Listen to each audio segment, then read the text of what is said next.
Estamos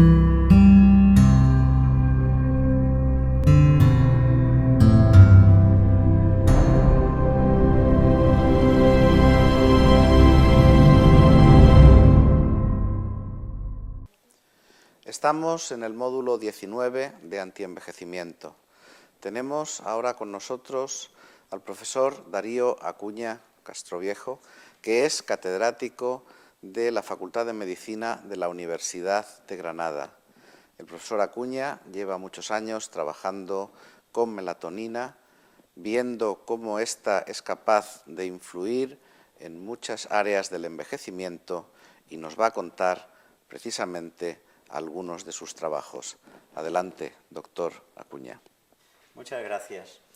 Efectivamente, vamos a hablar hoy sobre el tema de la melatonina y envejecimiento, fundamentalmente a través de experimentos en laboratorio, en donde se analizan las propiedades, podemos decir, anti-envejecimiento que puede tener la melatonina, y después intentar hacer pues, una especie de medicina translacional, en donde también hablaremos de algunos aspectos del tratamiento con melatonina en distintas situaciones patológicas.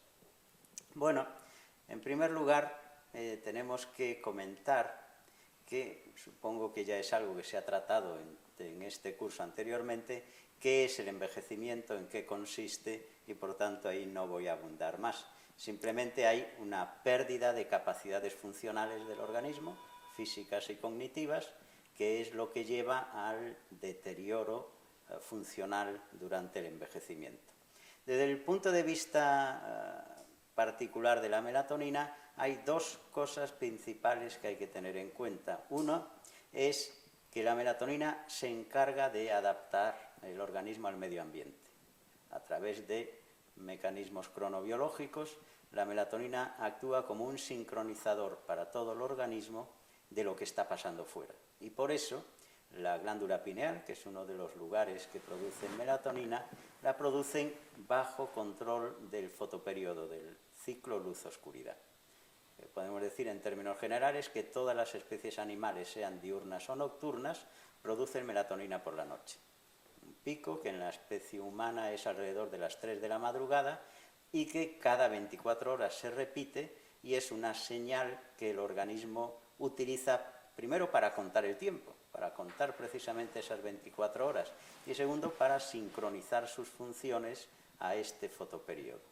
Por tanto, la disregulación o la alteración que con la edad tenemos en la producción de melatonina, una de las consecuencias es una alteración cronobiológica, una alteración de esa sincronización del organismo al medio ambiente. Como podemos ver en la diapositiva, efectivamente hay una regulación entre fotoperíodo y producción pineal de melatonina a través de los núcleos supraquiasmáticos del hipotálamo, que es donde se considera hoy en día que se encuentra el reloj biológico. Son unas 300 neuronas aproximadamente que producen determinadas proteínas de forma cíclica a través de la regulación por mecanismos de retroalimentación negativa de una serie de genes que no vamos a entrar ahora en ellos. Pero entonces, por un lado, hay durante el envejecimiento esta desadaptación o desincronización con el medio. La forma más fácil de ver esto es cómo el sueño por la noche en el anciano es un sueño fragmentado. Normalmente no duerme 8 horas seguidas como duerme el joven, el adolescente o el adulto no mayor. En el anciano hay una fragmentación porque precisamente hay una alteración de esa regulación endógena. Pero la melatonina hace algo más, y a partir del año 93 aproximadamente se describen las primeras acciones antioxidantes de la melatonina. En el 96-97 se describen las propiedades antiinflamatorias, y poquito después se describe que la melatonina se produce en todos los órganos y tejidos de nuestro organismo. Entonces, ¿qué hay con esa melatonina extrapineal en relación a la pineal? ¿Tiene las mismas funciones? ¿Tiene funciones distintas? Lo primero que llamó la atención es que todos estos órganos y tejidos extrapineales producen en general melatonina a concentraciones más elevadas. La melatonina en plasma está en una concentración pequeñita, por la noche puede alcanzar alrededor de 0,5 nanomolar como mucho, pero por el día está en concentraciones picomolares, es decir, unos niveles muy bajitos. La actividad antioxidante y antiinflamatoria de la melatonina se han descrito a esas concentraciones bajitas, pero nosotros sabemos hoy en día que el verdadero potencial antioxidante de la melatonina es cuando las concentraciones son algo más altas, precisamente las concentraciones que hay dentro de la célula, las que la propia célula produce. Perdón, ¿estos otros tejidos que producen melatonina vierten esa melatonina también a la sangre o la mantienen dentro de la célula? Ese es un problema sin resolver, no la vierten afuera de la célula. Si nosotros en un animal le extirpamos la glándula pineal y medimos melatonina en la sangre, no hay melatonina. Medimos dentro de la célula y hay más melatonina que cuando el animal tiene su pineal. Es decir, la membrana celular actúa como una barrera que impide la salida. Veremos también al final que impide una entrada masiva de melatonina. Si nosotros le administramos mucha melatonina a un animal, esa melatonina se queda en la membrana, no entra. Probablemente podemos pensar que un exceso de melatonina dentro de la célula produciría un estado tan excesivamente reducido que sería contraindicado para la supervivencia celular. Pero, en fin, vamos a continuar mientras, hablando de esta dicotomía pineal-extrapineal, a ver a dónde nos lleva. Realmente, el descubrimiento de esta melatonina extrapineal y sus actividades antioxidantes nos relaciona lo que conocemos como estrés oxidativo y directamente las teorías de envejecimiento de radicales libres, sea la inicial de Harman o sea la mitocondrial posteriormente de Miquel, con la actividad antioxidante. Y si a esto sumamos que nosotros con la edad vamos produciendo cada vez menos melatonina, resulta que eliminamos del organismo un mecanismo protector antioxidante, va aumentando la generación de radicales libres y eso va acompañando al envejecimiento. Entonces ya tenemos ahí una relación más clara. Durante el envejecimiento perdemos melatonina de origen pineal, se producen alteraciones cronobiológicas, la primera de ellas es el sueño-vigilia, pero también la extrapineal baja y aumenta el estrés oxidativo en todo el organismo. Bueno, entonces, cuando hablamos de envejecimiento podemos hablar de dos aspectos, aunque el envejecimiento es global, pero no todos los tejidos envejecen a la misma velocidad ni a la misma capacidad. Entonces podemos hablar en general de un envejecimiento cerebral y un envejecimiento sistémico, con ciertas diferencias entre ellos, porque una de las primeras manifestaciones del envejecimiento cerebral normal, estamos hablando no patológico, es precisamente la desincronización, alteración de los ritmos, como puede ser el sueño-vigilia. Entonces, si nosotros sabemos que esto se debe al déficit de melatonina, nosotros podemos teóricamente decir, si administramos melatonina a esa persona mayor, podemos resincronizar esos ritmos. Sería una terapia antienvejecimiento directa, una acción directa, y hoy sabemos que eso es así. Pero después está el envejecimiento sistémico, en donde, sin separarlo del cerebral en cuanto al estrés oxidativo que se va produciendo, va dando lugar a otra serie de déficits físicos fundamentalmente, déficits funcionales de todos nuestros órganos. Como ahí depende también de un aumento de radicales libres, entonces podemos plantear la hipótesis que la administración de melatonina podría, debido a su capacidad antioxidante, frenar o revertir de alguna forma los efectos que se producen con el envejecimiento. Bueno, pues partiendo de esta base y analizando pues, las teorías que hay sobre el envejecimiento, de las cuales supongo que también les han hablado a lo largo de este curso, pues nosotros nos vamos a fijar sobre todo en aquello relacionado con los radicales libres, con los efectos o alteraciones cronobiológicas y ver qué podemos hacer o cuáles pueden ser los beneficios realmente de la melatonina en este tratamiento. Entonces, desde nuestro punto de vista hay una cosa que debemos siempre plantear. ¿El envejecimiento tiene un componente genético? Sí. está claro que lo hay, un componente genético, pero es un componente genético relativamente pequeño, un 35% aproximadamente, y podemos plantear que hay muchos otros factores que coayudan a ese proceso de envejecimiento.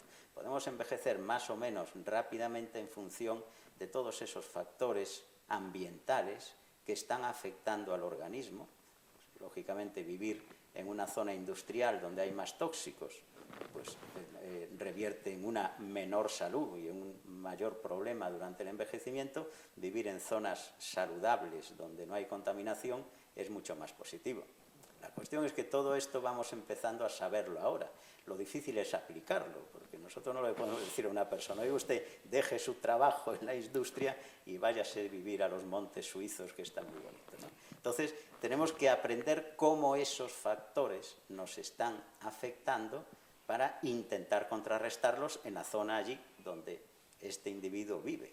Realmente esa es la cuestión principal. Entonces, pérdida de ritmos biológicos, nosotros sabemos que podemos contrarrestarla, es decir, lo que son las alteraciones cronobióticas, podemos contrarrestarlas con la melatonina.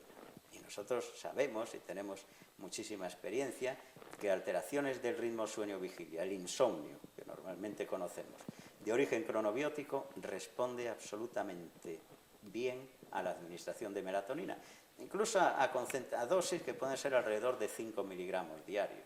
3, 5, depende un poquito de la sensibilidad del individuo, ¿no? Unos necesitan un poquito más, otros menos, que todo eso depende a su vez, sobre todo de, si hablamos de melatonina oral, de la capacidad de absorción intestinal y metabolización hepática. Pero bueno, esas son las dosis que hoy manejamos para el insomnio cronobiótico y funcionan muy bien. El organismo se resincroniza perfectamente.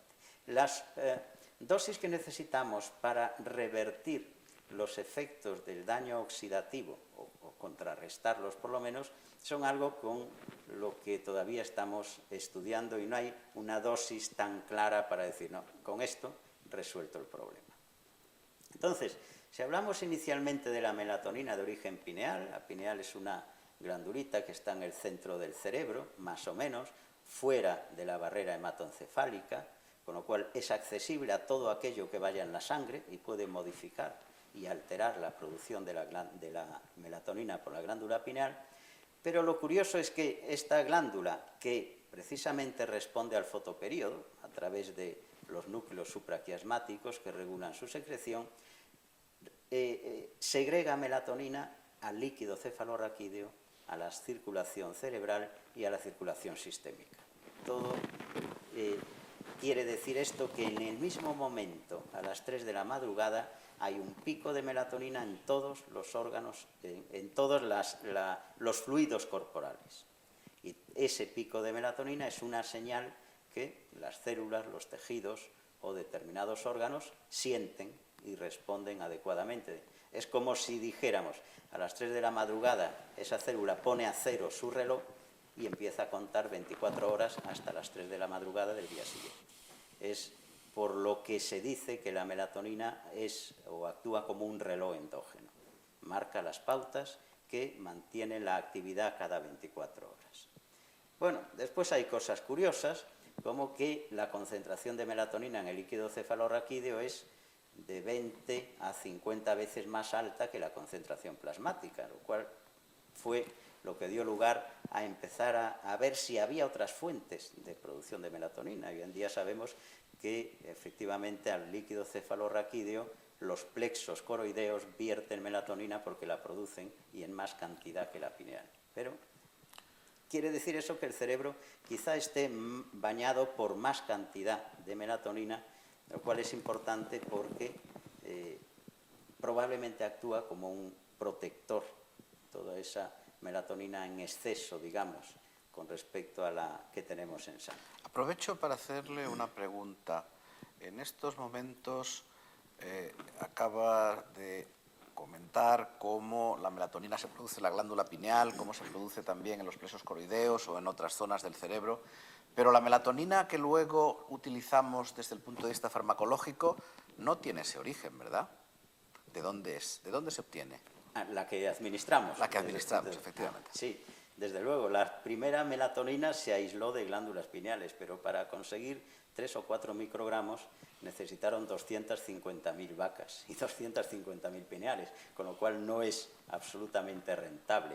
Pero sí, como está muy abundante, es muy abundante en el reino vegetal, fundamentalmente a través de la planta del cacao, por ejemplo, se obtiene melatonina, que es la melatonina pura, que después se purifica más, y es la que realmente hoy tenemos en las farmacias, con grado farmacéutico, es el que podemos comprar con receta médica en las farmacias. Es que había en un momento determinado, yo creo que llegó a haber, sobre todo en nuestro país, algún cierto miedo de que pudiera ser origen o transmisión de enfermedad de Creutzfeldt-Jacobs, de las vacas locas, sí, precisamente sí, porque se pensaba que la que se vendía en las farmacias tenía ese origen. Es la razón de mi pregunta. Sí, sí. Y eso está totalmente descartado. Okay.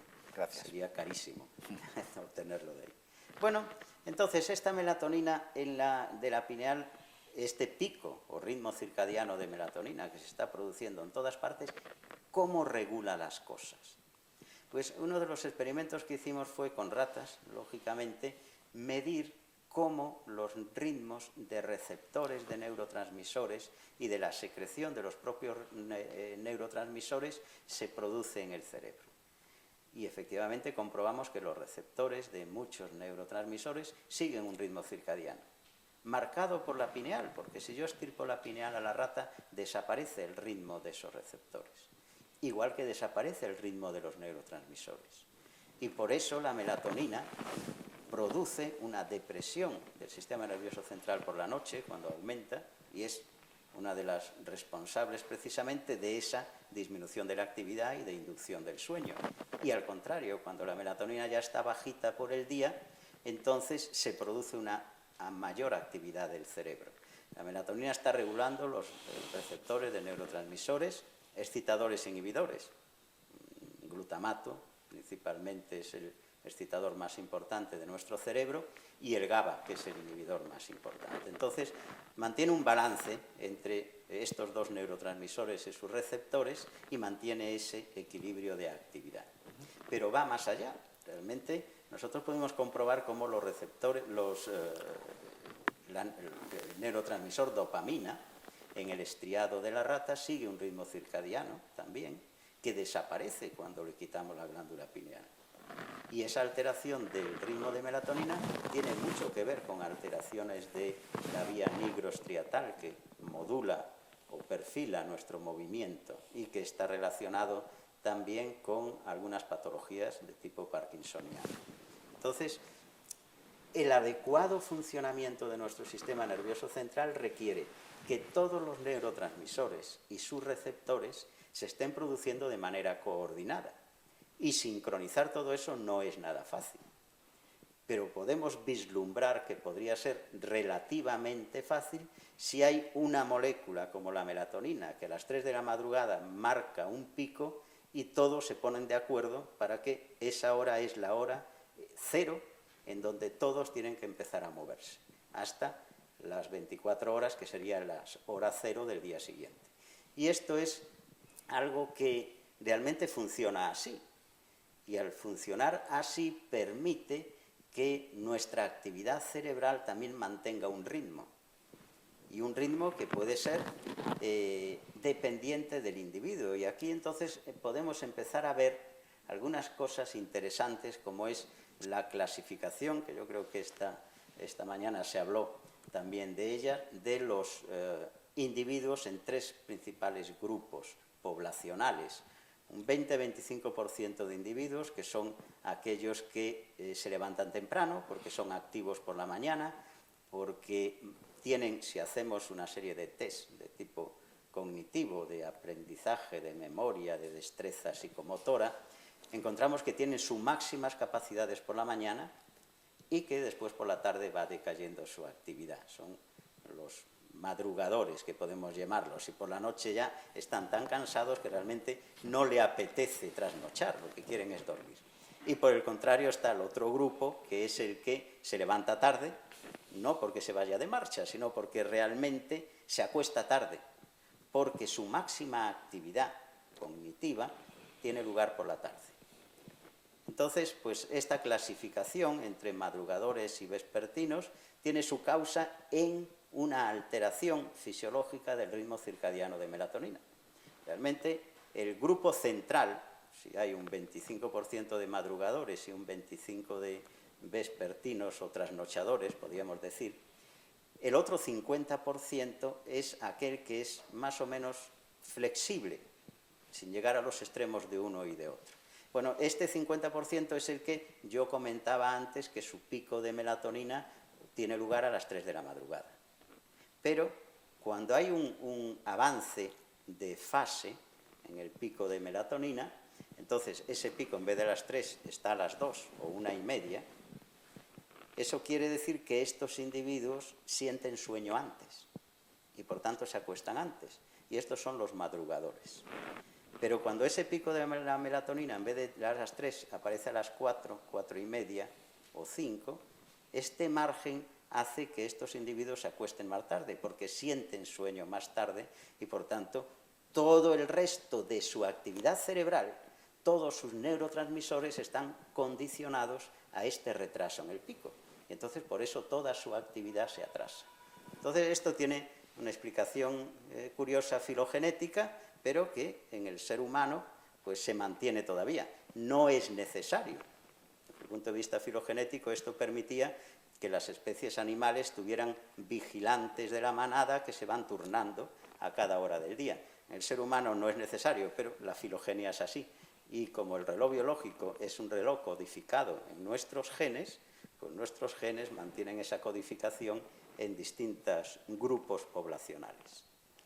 Bueno, el ritmo sueño-vigilia ya hemos dicho que es el primer, digamos, diana para poder utilizar la melatonina cuando existen alteraciones del ritmo sueño-vigilia de tipo cronobiológico. Es una aplicación típica de la melatonina y en tanto alteraciones de ritmo como adelanto de fase, retraso de fase, el jet lag, que es una aplicación típica de la melatonina cuando hacemos vuelos transoceánicos y se produce esa alteración nuestra cuando llegamos a destino.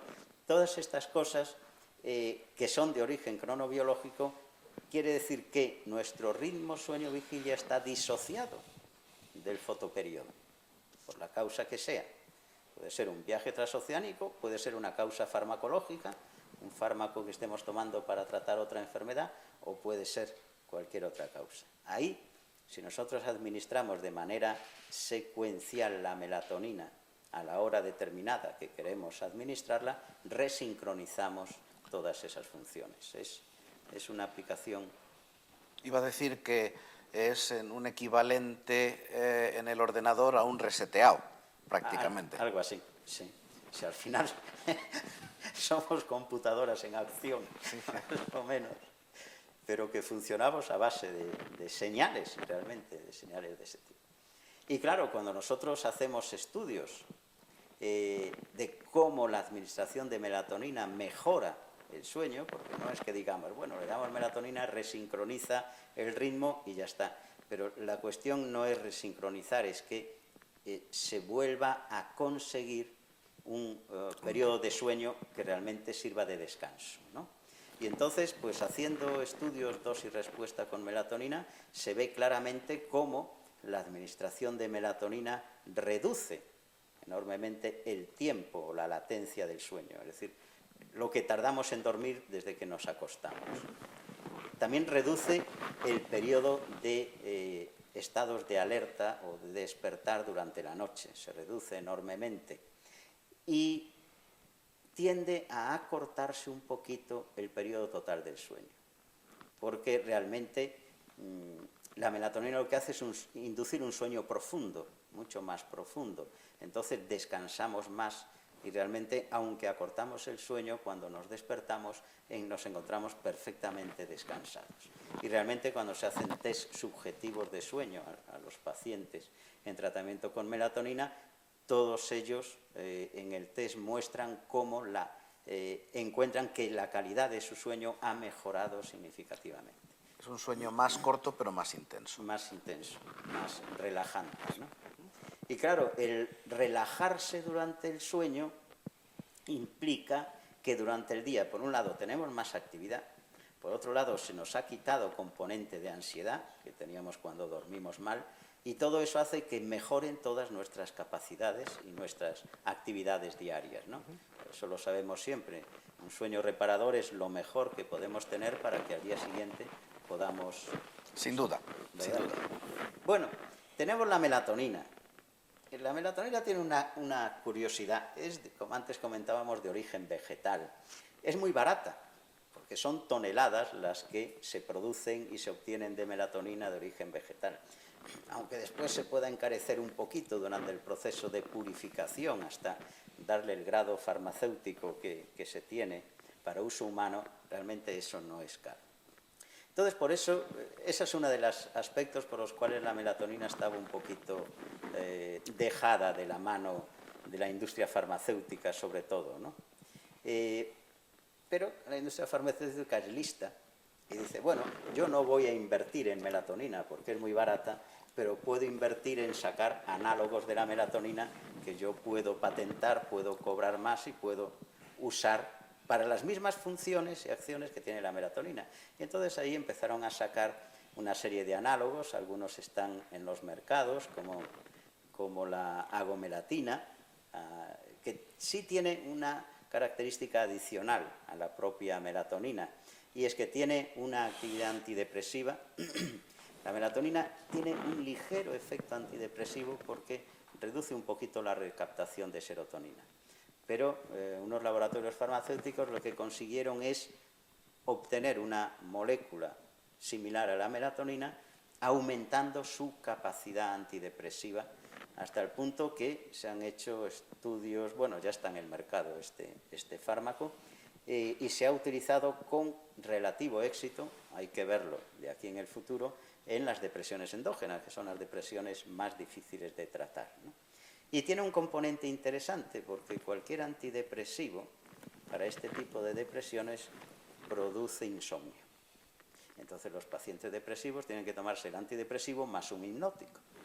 La agomelatina lo que tiene es el efecto antidepresivo y además induce sueño, con lo cual sería un fármaco de elección si realmente vemos que efectivamente funciona, pero eso es a base ya de su uso en la clínica, ya lo veremos en los próximos años, ¿no? Si realmente es tan efectiva como se dice. Bueno, hay otros análogos de la melatonina, como el ramelteón, taximelteón, que fundamentalmente son inductores de sueño, hacen ese mismo efecto que la melatonina, pero curiosamente se requieren unas dosis más altas. Las dosis eficaces de estos análogos comerciales están entre los 20 y 50 miligramos, más hacia los 50 que hacia los 20.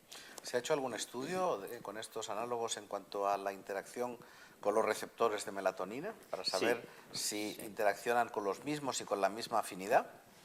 Ese es el hecho más curioso. Los receptores de melatonina tienen una afinidad que está en el rango picomolar nanomolar. Es decir, la concentración de melatonina en plasma por la noche, 0,5 nanomolar, satura todos sus receptores. Cuando nosotros estamos administrando dosis hasta 50 miligramos de estos análogos, no solo saturan los receptores, tienen una afinidad un poquito menor que la melatonina, pero saturan los receptores, pero se necesita esa dosis para inducir sueño. Y pues todos dicen que esa inducción de sueño se debe a que este análogo farmacológico actúa sobre los receptores de melatonina. Ahí hay una disparidad que está clarísimo que no es así. Hay algo más. Hay algo más que también después al final intentaremos ver por qué. Porque no solo son los receptores, hay algo más que está ahí dando vueltas que se resiste un poquito a salir a la superficie.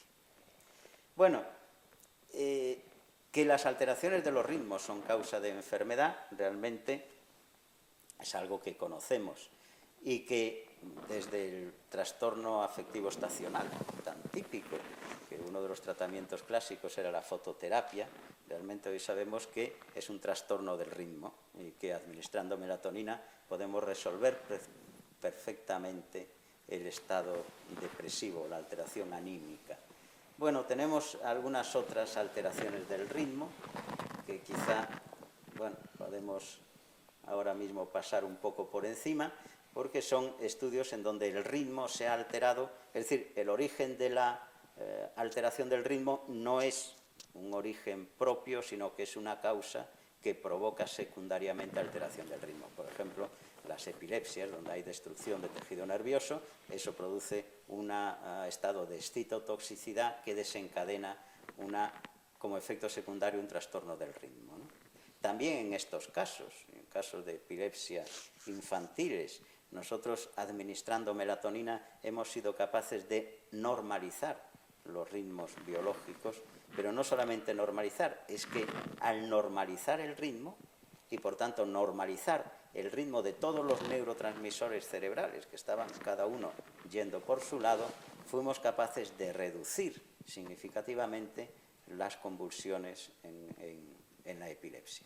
Es decir, que efectivamente el trastorno del ritmo produce patología, sea primaria o secundaria, pero el tratamiento de ese trastorno del ritmo tiene unos efectos terapéuticos impresionantes sobre las manifestaciones primarias de ese trastorno, como puede ser en este caso la epilepsia. Bueno, todo esto está más relacionado con la melatonina de origen pineal, lo que nos permite su manipulación farmacológica reconducir la alteración de los ritmos. Y esa melatonina extrapineal que hablamos al principio, entonces, ¿qué hace? ¿Para qué sirve y cómo la podemos utilizar? Bueno, fundamentalmente, ¿qué hace? Está muy claro que es la misma molécula, la pineal y extrapineal. La extrapineal se produce en cantidades un poquito mayores, tiene un efecto antioxidante más potente, antiinflamatorio más potente, pero ¿dónde actúa? ¿Cómo actúa y qué hace? Porque efectivamente, como antes comentaba, están los receptores de melatonina, los receptores de membrana, que son los que se saturaban, como antes comentábamos. Pero también hay unos receptores nucleares y cada vez más claros que participan en mecanismos genómicos de la melatonina. Pero la melatonina tiene efectos directos como antioxidante, que no necesita receptor. La melatonina encuentra un radical libre y este radical libre lo elimina. Y entonces esa es una de las actividades antioxidantes.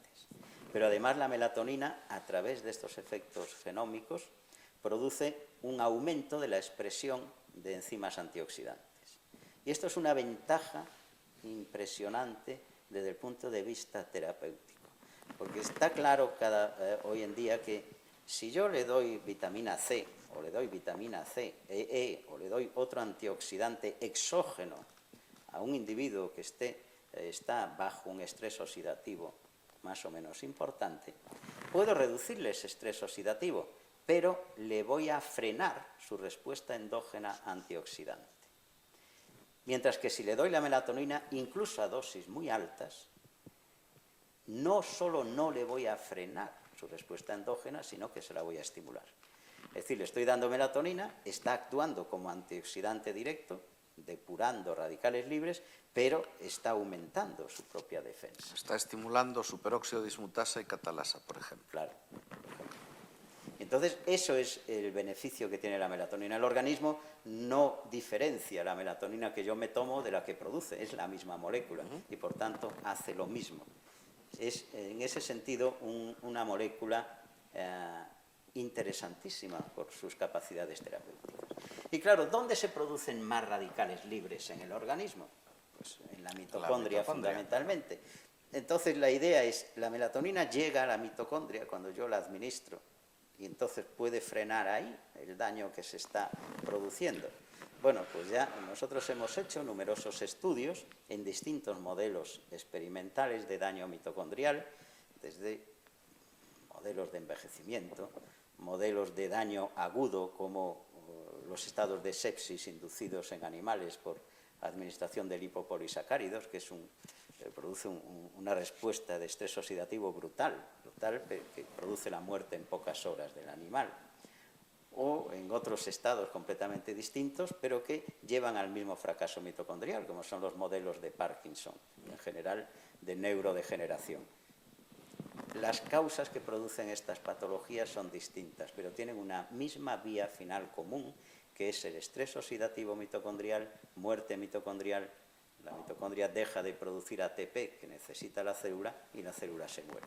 Entonces, utilizando distintos modelos, podemos hacer mejores aproximaciones de cómo actúa la melatonina en cada uno de estos sitios, concretamente en la mitocondria de cada uno de esos. Y como sabemos que las mitocondrias durante el envejecimiento, sea agudo o crónico, van sufriendo, van perdiendo capacidad de producir ATP, van disminuyendo el número de mitocondrias, digamos, sanas. Activas, porque sigue habiendo muchas mitocondrias, pero algunas de ellas ya están funcionando a un nivel más bajito. Entonces, bueno, pues lo que nosotros intentamos ver es si yo le administro melatonina en un modelo animal de este tipo, soy capaz de ver que la melatonina llega a la mitocondria, que recupera o contrarresta ese daño y que vuelve la mitocondria a funcionar. Pues realmente nosotros lo hemos hecho en modelos pues, con envejecimiento acelerado, el ratón con envejecimiento acelerado, en donde nosotros hemos visto que efectivamente, igual que ocurre al ser humano, este ratón con la edad pierde capacidad de producir melatonina, pineal y extrapineal.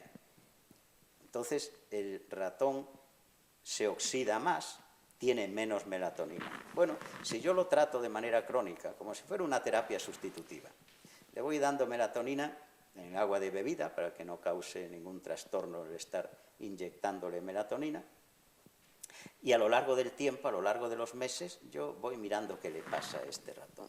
Y efectivamente, el ratón senescente, que tiene una vida media de 16 meses aproximadamente, cuando yo le doy melatonina, el problema es que nos gastamos más dinero porque el ratón vive hasta los 22 meses. Tenemos que darle de comer unos cuantos meses más.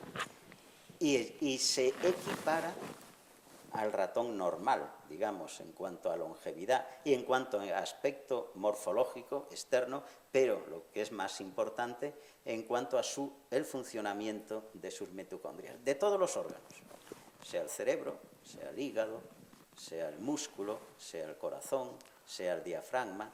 Lo que es increíble es cómo la melatonina administrada de manera crónica es capaz de mantener la función de esos órganos y tejidos, permitiendo que esas mitocondrias funcionen como en el animal joven. Y bueno, eso es lo que nos permite ver que todos estos animales viven más, pero viven en mejores condiciones, no solo que largamos la vida por alargar. Es decir, que una intervención que es administración de melatonina, que es lo que le va faltando con la edad, de manera crónica. Lo que hemos hecho es, al mes de nacer estos animales senescentes, ya le ponemos, una vez que se destetan, le ponemos melatonina en el agua de bebida y están bebiendo melatonina durante toda su vida hasta los 10 meses.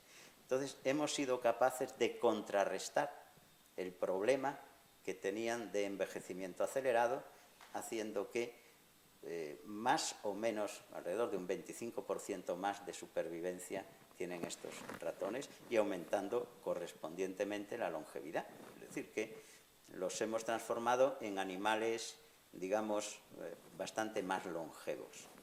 Bueno, los ratoncitos nos lo agradecen mucho, pero esto se parece muchísimo a los estudios que se han hecho antes, después y durante de restricción calórica. La restricción calórica sabemos que es algo que aumenta la longevidad. En muchas especies animales se ha hecho, ¿no? El último estudio, o penúltimo, es el de los monos, que han sido tratados durante 24 o 26 meses. Años. Unos con la dieta normal, otros con una restricción calórica, y ya, bueno, igual que pasaba con los ratones en nuestro caso, el aspecto morfológico del animal viejo, bueno, los dos viejos, pero el que tenía restricción y el que no, es absolutamente increíble, ¿no? El aspecto morfológico, estamos viendo a un mono viejo con el fenotipo de uno joven. Pero es que después lo más importante es lo que viene dentro, es decir, el funcionamiento de ese organismo, de ese animal, que prácticamente no tiene ninguna enfermedad metabólica. Tiene un porcentaje de tumores bajísimo con respecto al que... Entonces, ¿qué quiere decir? Que debemos de comer poco. Esa es nuestra primera conclusión. Segunda, podemos, hombre, no comer demasiado, pero si no hacemos restricción calórica y damos melatonina, porque los ratones senescentes no tenían restricción calórica, comían ad libitum, pero le dábamos melatonina, que era lo que le va faltando. Entonces, podemos hacer la restricción, podemos administrar melatonina, o a lo mejor, cosa que no se ha hecho todavía, sumar las dos. A lo mejor los beneficios incluso podrían ser mayores. No lo podemos saber hoy en día, pero bueno, por lo menos sabemos que, o nos viene a decir estos tipos de experimentos, que en ambos casos los que nos envejece son los radicales libres. Que evitándolo de la forma que sea o reduciendo esos radicales libres, vivimos mejor y en mejores condiciones. Bueno, pues realmente aquí veíamos en esta gráfica lo que era el aumento de longevidad y supervivencia de estos ratones, pero esto es aplicable a otros procesos.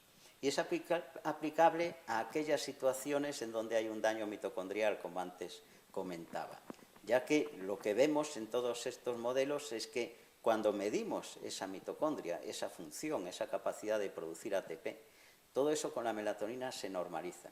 E incluso, dependiendo de la dosis, somos capaces de aumentar la producción de ATP, a expensas de reducir el consumo de oxígeno por la propia mitocondria. Es decir, estamos consiguiendo aumentar la eficiencia mitocondrial. Porque claro, si aumentamos el ATP, pero consumimos más oxígeno, producimos más radicales libres, con lo cual pues tampoco sería conveniente. Pero el hecho que la melatonina entre en la mitocondria, reduzca el consumo de oxígeno, aumente la producción de ATP, porque aumenta la actividad de los complejos respiratorios, pero reduce un poquito el potencial de membrana mitocondrial, es decir, desacopla ligeramente, hace que se reduzca la producción de radicales libres y esa mitocondria, digamos, que funciona mejor, se daña menos durante su funcionamiento. Eso sería la conclusión principal de todos estos estudios, que también es aplicable, como comentaba, en el Parkinson, en donde, independientemente de la causa, 8% es genético, pero el resto no es de origen genético, sino todos esos factores ambientales que colaboran en que se produzca ese daño. Bueno, en última instancia lo que hay es un déficit de funcionamiento mitocondrial. Y una de las características no patognomónicas, pero sí importantes, es que la actividad del complejo 1 mitocondrial en el Parkinson, en la sustancia negra y en el estriado, está reducida, un 30-40%. Claro, esta ineficiencia genera muchos radicales libres, que en última instancia es lo que destruye esa mitocondria. Ahí, en modelos experimentales, y tenemos alguna evidencia clínica, la administración de melatonina mejora enormemente. Bueno, en modelos experimentales evitamos el deterioro mitocondrial. En la clínica, lamentablemente, cuando nosotros vemos pacientes, vienen de muchos años de evolución de Parkinson, y ahí entonces no es muy efectiva, pero los pocos casos en los cuales casi recién diagnosticados hemos empezado a utilizar la melatonina, la sintomatología inicial de temblor y rigidez conseguimos que desaparezca. No sabemos por cuánto tiempo, lógicamente hay que esperar. Sería especialmente interesante, dentro de este ámbito concretamente, como se están haciendo toda una serie de pruebas de trasplante de células productoras de dopamina en el área de la sustancia negra, más o menos, pero lo que ocurre es que esas células al cabo de poco tiempo mueren también. Entonces, probablemente, tal y como has comentado, el ideal sería, una vez que se hace uno de esos trasplantes, dar melatonina para intentar bloquear la lesión de esa célula que llega ahí. Indudablemente. Cuando se han hecho los trasplantes de esas células, claro, empiezan a liberar dopamina y muy bien, pero la causa que mata a la neurona sigue ahí dentro, que es el estrés oxidativo. Que eso no lo resolvemos trasplantando neuronas, porque la causa que está produciendo ese daño está ahí, que esa es el principal problema del Parkinson. No sabemos cuál es esa causa. Pero, lógicamente, sabiendo las propiedades de la melatonina, yo puedo prever que si hago trasplante de células y administro melatonina, esas células van a estar activas muchísimo más tiempo porque estoy evitando que el daño oxidativo las mate. Entonces, eso sería una terapia de elección. Que vuelvo a repetir lo del principio. Si la melatonina estuviera a manos de una industria farmacéutica importante, estaría hecho ya desde hace muchos años. Cierto. Pero económicamente no es rentable. Bueno, pues comentamos que en el Parkinson, efectivamente, funciona muy bien, recupera la función mitocondrial y, por tanto, esto nos dice que el efecto o que la diana celular de la melatonina es la mitocondria. En el envejecimiento, el Parkinson, en la sepsis, todo lo que es daño mitocondrial, cuando administramos melatonina, la melatonina va allí y la melatonina lo que hace es prevenir el daño. Pero hemos ido más allá y hemos utilizado otro modelo que no tiene nada que ver con esto, donde hay un daño mitocondrial muy severo, pero hay un daño celular muy severo, que es en el síndrome de Duchenne. Duchenne es una patología en donde lo que ocurre es que falta una proteína, que es la distrofina.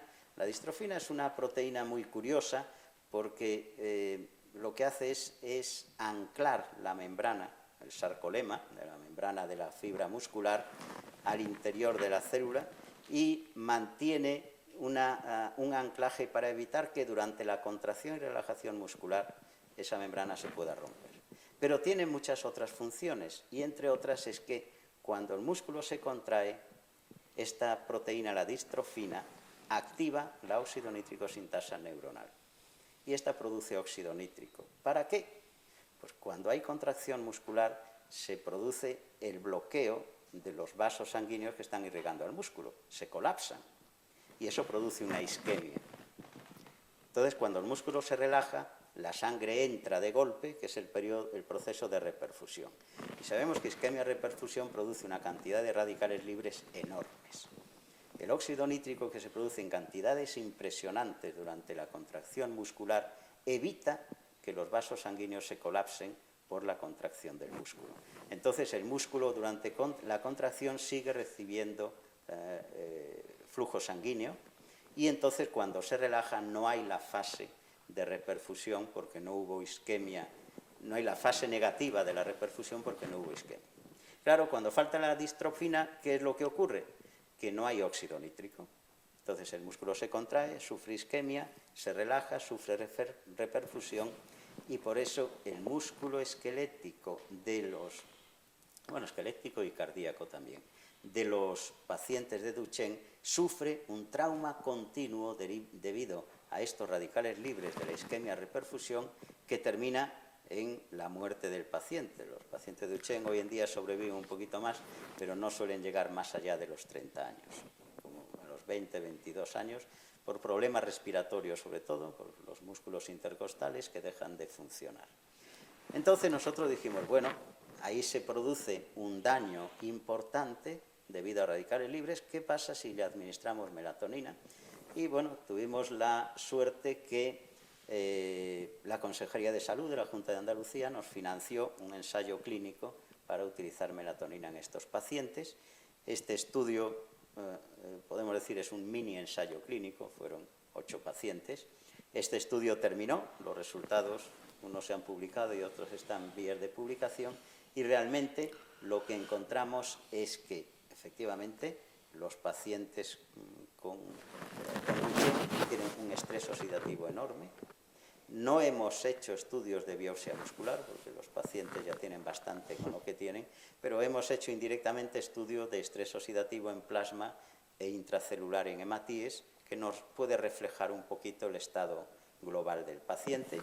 Y hemos visto cómo tenía un estrés oxidativo enorme, podemos medirlo con distintos parámetros, pero oxidación de lípidos, aumento de óxido de nitritos en plasma, y dentro del hematíe pues, hemos medido los niveles de glutatión, que estaban, el glutatión reducido muy bajo, el oxidado muy alto, es decir, estaba todo al revés, un estatus hiperoxidativo impresionante, cuando administramos melatonina, y fueron 50 miligramos de melatonina por la noche, todos los días, y 10 miligramos de melatonina a las 9 de la mañana.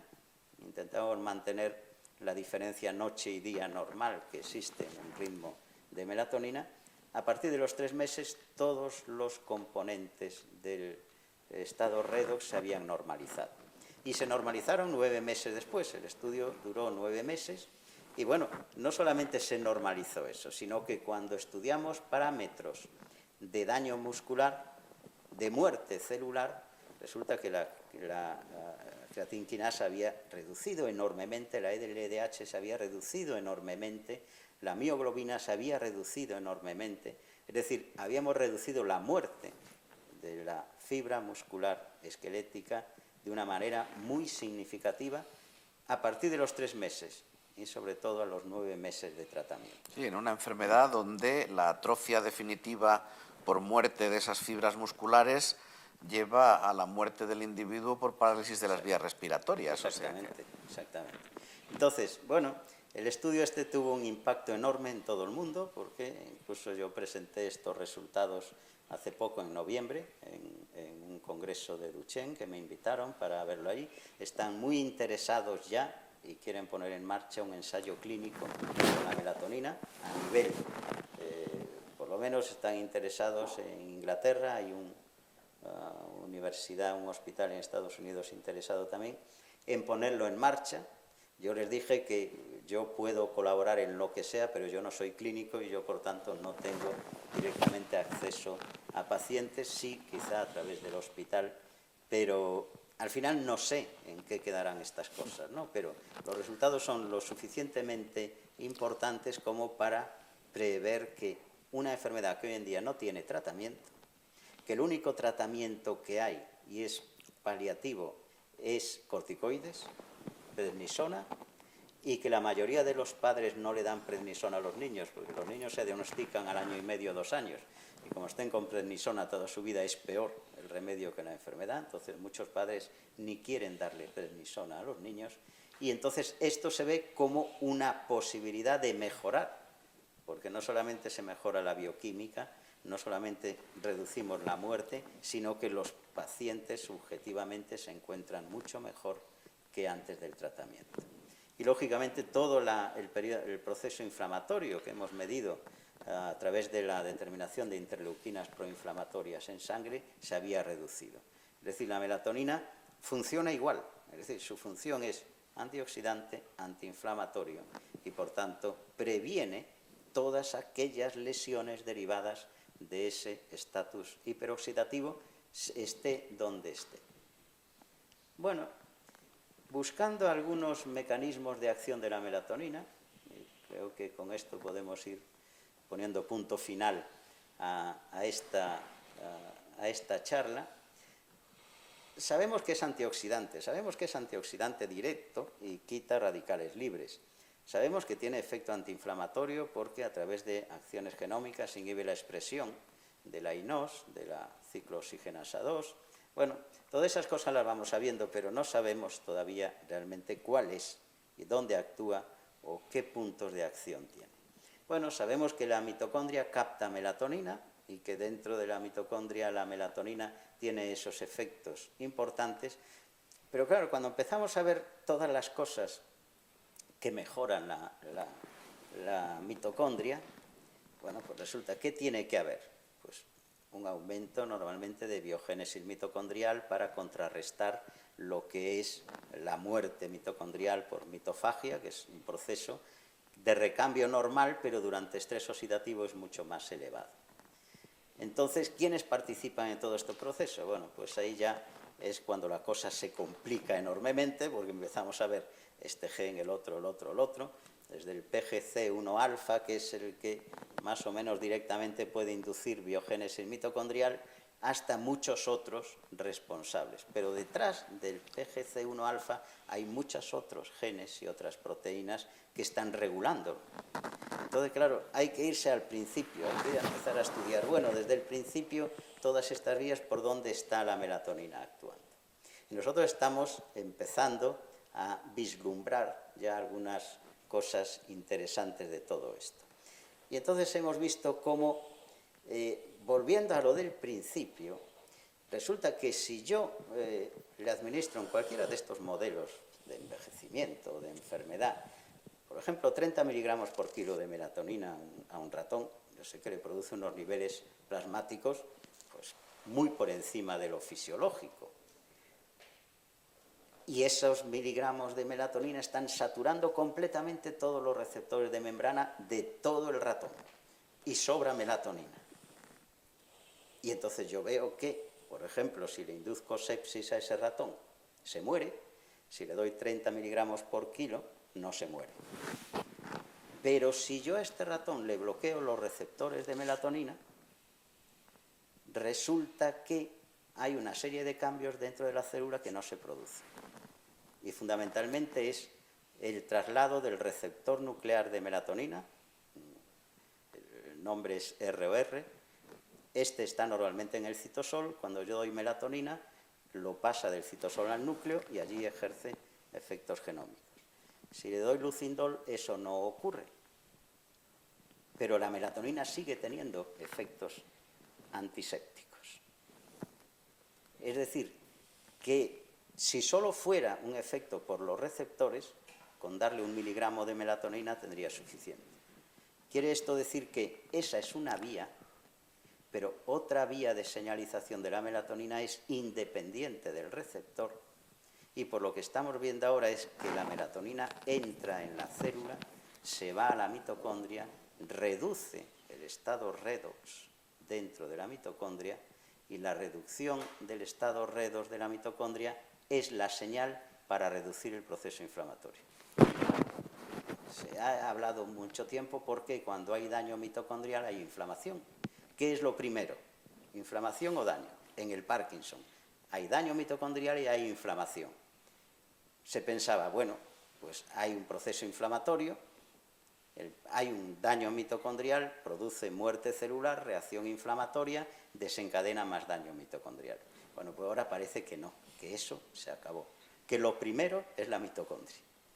El daño mitocondrial produce radicales libres y esto desencadena un conjunto de respuestas que reciben el nombre de, bueno, activan un complejo que es el inflamasoma, que es un complejo multiproteico constituido por una proteína específica, constituido por la caspasa 1, constituido, bueno, por una serie de moléculas que son las que disparan la reacción inflamatoria.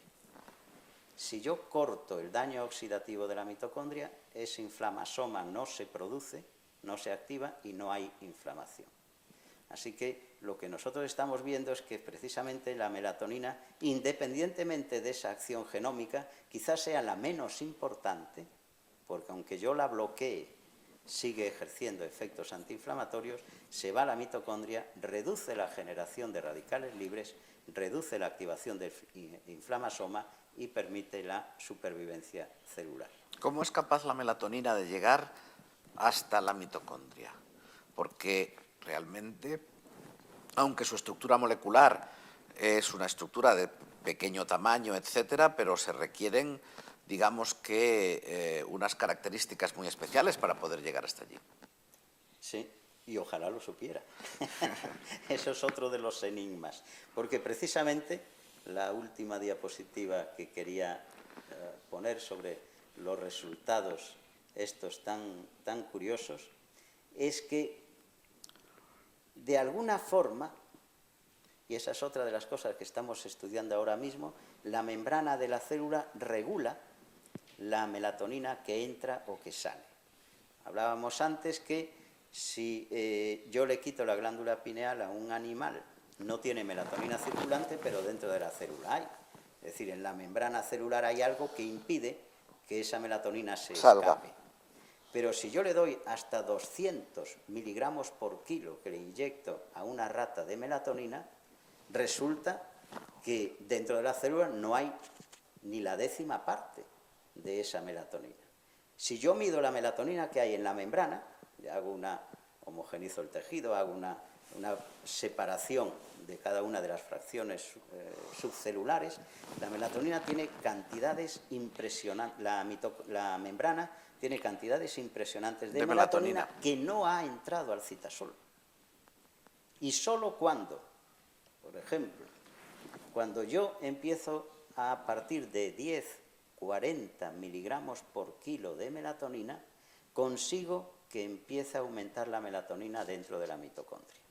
Es decir, que hay una regulación muy exquisita para permitir que entre solo una pequeña cantidad de melatonina. Lo que decíamos antes, si entrara masivamente, como se pensaba, la melatonina es lipofílica, atraviesa todas las membranas celulares, todas las barreras del organismo, eso es mentira. Eso ya no lo podemos decir más. Hay una regulación estricta en la membrana. ¿Qué impide eso? ¿Impide que entre mucha melatonina? Posiblemente porque sería malo para la célula. Pero impide que si no hay melatonina afuera, la melatonina que está produciendo la célula salga. Porque entonces la célula se quedaría sin melatonina, con lo cual sería también malo. Es decir, por exceso, por defecto, eso es malo. Entonces, en la membrana hay un mecanismo, en la membrana celular y en la membrana mitocondrial. Hay un mecanismo que regula la entrada y salida de la melatonina. Entonces, ¿cómo llega? Eso no lo sabemos todavía. ¿Cómo se regula? ¿Quién es? Empezamos a sospechar quién es y en eso estamos trabajando. Pero quizá el año que viene, cuando nos volvamos a ver, puedo dar ya más resultados en ese sentido. Pero que son dos cosas importantes porque nos dicen, efectivamente, yo para tratar una enfermedad que cursa con un daño mitocondrial tan severo, no sirve que dé 1 miligramo de melatonina, ni 2 ni 5. Para que consiga que entre en la mitocondria tengo que dar a partir de 10 miligramos por kilo y de ahí para arriba. Y en función del daño que haya, yo tendré que dar más o menos melatonina. ¿Hasta qué punto la melatonina es peligrosa en cuanto a que estás mencionando que hay un rango muy amplio de dosis que se están utilizando en diversas enfermedades, pero es de los compuestos que requiere un control muy estricto de la dosificación o, por el contrario, digamos, es una molécula que permite unas ciertas alegrías con su uso? Sí, soy más partidario de la segunda versión. Podemos jugar con la dosis con mucha seguridad.